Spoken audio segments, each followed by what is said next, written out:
Hello again, Roy.RealEstate here with Coldwell Banker Legacy in San Angelo.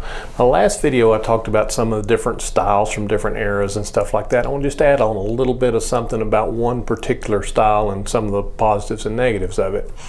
You saw it mostly in the later 70s, early 80s. You saw the either split level, multi-level, sunken living room type stuff. And it really was kind of interesting, particularly, you see it a lot of places that other than San Angelo where they have, varying levels on the property, but seeing it places that are pretty much a flat lot was kind of unusual. It gives an interesting look to the house. I mean, that's the reason people started doing it. You had to step up into this area and maybe step down into the walkways or the bedrooms and then step down again into the living room and stuff, and it kind of gives the house a nice look to it.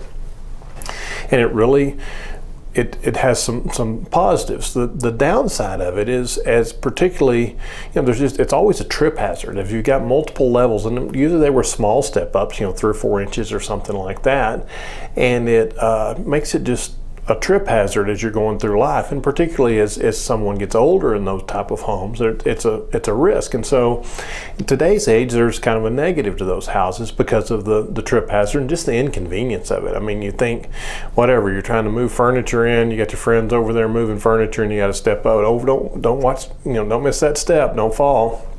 Stuff like that. Although, side note, I just thought about, hey, it'd be real convenient for your Roomba's running or whatever automatic vacuum, then you wouldn't have to worry about it leaving the living room. It's going to stay in the living room and vacuum it up real well. So yeah, there's some benefits too. But anyway, just something to be aware of, that it was a neat design feature, didn't last real long. You don't see a ton of homes with it, but if you see it, just be aware of it. And it can be fixed. You can raise up the floors. It's not an inexpensive fix by any means, but it can be fixed if it's something that bothers you, particularly, if it's, again, the aging, it makes it even a bigger issue. If you've got kids running around, teenagers, or they can walk well, it's not a problem. But on the younger end and the older end, the toddler that's walking along and misses the step and falls flat on the tile floor, or the older people that have issues navigating the steps, or just flat, any of us, when we forget the steps there and you're walking through the living room,